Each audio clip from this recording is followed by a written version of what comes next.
The Yuri genre is one that I struggle with greatly. On one hand, I love it for what it is, but on the other, I rarely feel like the Yuri series that I've read are quality. The telltale sign of this is that when I'm describing the Yuri series that I enjoy to others, I feel the need to temper their expectations by saying it's good for Yuri. I hate saying that because it subtly hints at Yuri series being held to a lower standard when looking at the genre as a unit. I am here today to talk about a series that I can comfortably call enjoyable outside of a niche fan base. That series, ladies and gentlemen, is Pulse by Ratana Sates. Let's get started with a brief synopsis. Pulse is centered around Mel Severs, a heart surgeon who has a very cynical outlook on the topic of love. Mel soon finds herself intertwined with our other protagonist, Lynn, a girl suffering from a heart disease that threatens her life. As these two interact, their lives and perspectives take a turn. I want to inform people that this is a manhwa, which are Korean comics. If you've never read a manhwa, you might find the style jarring, especially if you're accustomed to manga.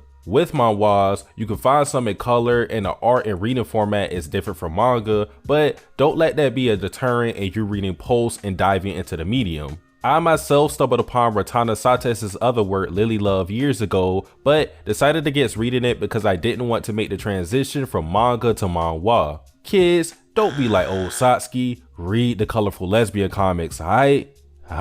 On a serious note, I fell for the series pretty quickly. Pulse is only about 67 chapters, so it's the perfect length for me. No balls. Especially on the video where I'm talking about Yuri. But as I was saying, this series is short and sweet. You don't have to worry about Pulse transforming into a dragged out melodramatic romance series. On top of that, Pulse is good, upbeat fun. Now, this series does tackle heavy serious topics such as domestic violence, homophobia, and other various issues, but overall, it maintains a very positive and bright tone. I'm also happy as hell that this series does not have a high school setting. Over the course of my anime and manga career, I have had the displeasure of being trapped in the everlasting hell that are high schools, but with Pulse, we are dealing with grown-ass rent-paying adults. Can I get a hallelujah? Hallelujah! And not only is my high school fatigue not being agitated, but with adult characters,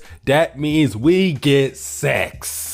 No longer do we have to wait 12 to 24 episodes, 100 chapters for characters that obviously want to fuck each other to only end up holding hands. Now, that's not to say that sex is absent in all high school anime, but here guys, we don't have to feel guilty about seeing it. Which is great because there is no shortage of sex scenes with Pulse, which awkwardly leads me to transition to the characters, starting with Mel. Mel, or as I like to call her, Dr. Yuri, sleeps around. Like, a lot. This can be attributed to the fact that Mel possesses the 3 S's: sexiness, seductiveness, and smarts. She's as sharp as a scalpel, as smooth as a stethoscope, and has more drip than an IV. What I'm saying is, Mel can pretty much pull any girl she wants, and I'm not exaggerating. She could steal your girl, she could steal his girl, she could steal my girl. If I had one!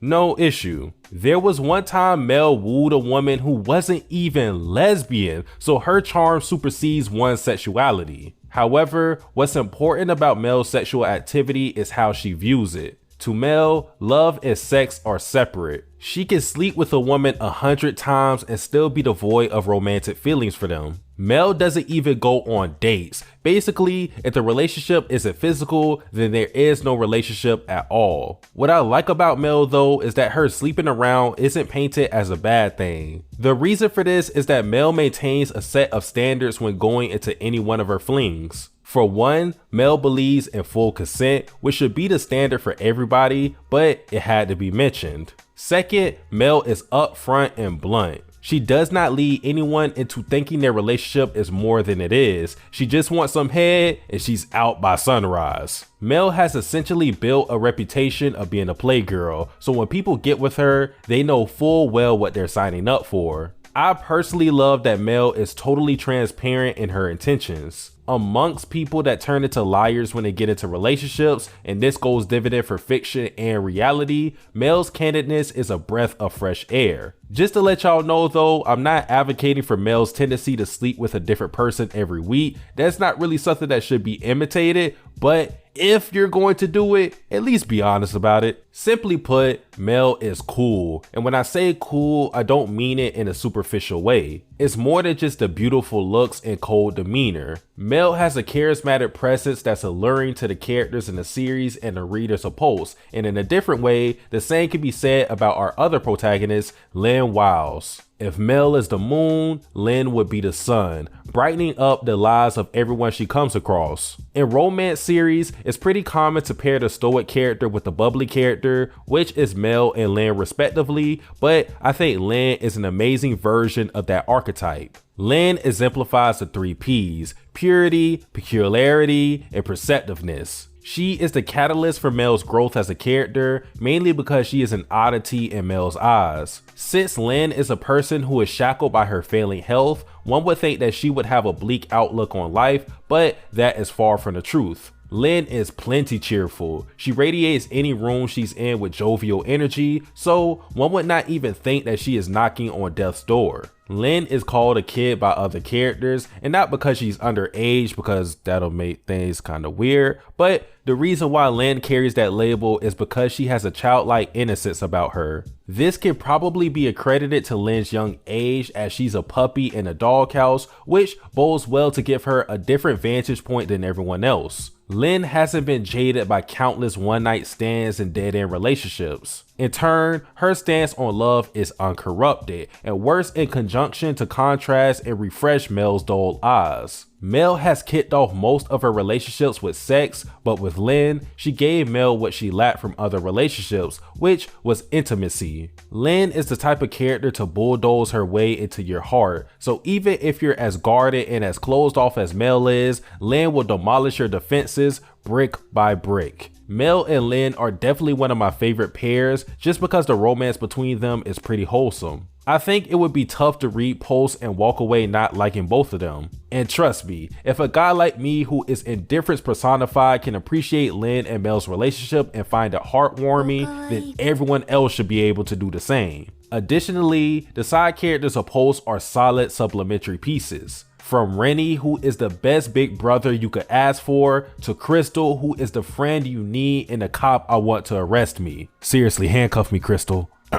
But yeah, the supporting cast is good. And although they don't have much of their own subplots, I think their interactions with our protagonist complements the story well. One area that I refuse to gas up though is the art in Pulse. The character designs are decent enough, but the art in general is average. When it comes to Yuri series, in my limited experience, I have a scale with the art. The worst being TMNR's art with My Unrequited Love, and the best being Subarota's art with Citrus. Pulse probably sits somewhere in the middle with a slight lean to the left. Again, the art isn't terrible, but it isn't a masterpiece by any stretch of the imagination. Hopefully though, with Pulse being the color, that helps appeal to the readers visually. As for my gripes and criticisms, I do think Pulse stumbled towards the finish line. The ending itself is satisfying, in fact I think it's great, but I took issue with some of the events that preceded the conclusion. Of course, I'll refrain from going into detail because I can't talk about it without spoiling, but I'll say this much: I was disappointed in the unnecessary drama that plagued the series near the finale.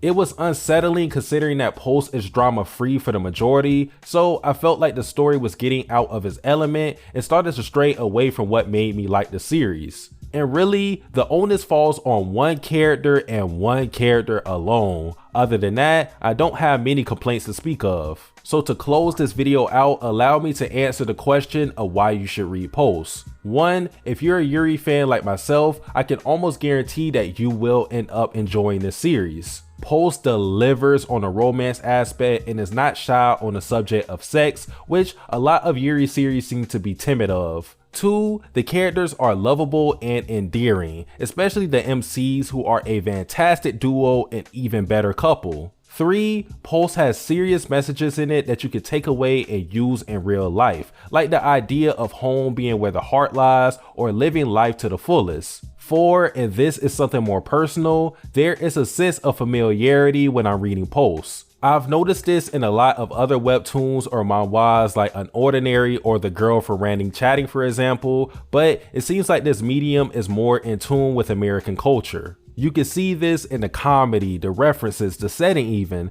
Webtoons in general resonate with me more than manga and anime do in some respects, and I feel the same can be said about Pulse. However, I can only hype up this series so much. It's on you, yes, you, dumbass, to decide whether it's worth reading or not. Hopefully, you come to the right side of history and read Pulse today. Not tomorrow, not next week, today. Alright guys, that about does it for this video, but before I close out, I want to give a shout out to the person who recommended me this series, because without her, I would not have read Pulse. That person is Hippie or Hypey. In my mind, I always say Hippie, but it looks like it's pronounced Hypey. If I pronounced it wrong, please correct me in the comment section if you watch this video. But yeah, shout out to you, because again, I would not have read this Yuri greatness without your help. But guys, that is all I had to say. If you enjoyed this video, like, comment, subscribe. Satsuki the Savage, out. Tasting your soul, you're not in control, just giving you goals. Scared of your past, the future is closed. The start is the end is a start. They both are the same, can't tell them apart. Nigga, that's cuz the intro was the outro.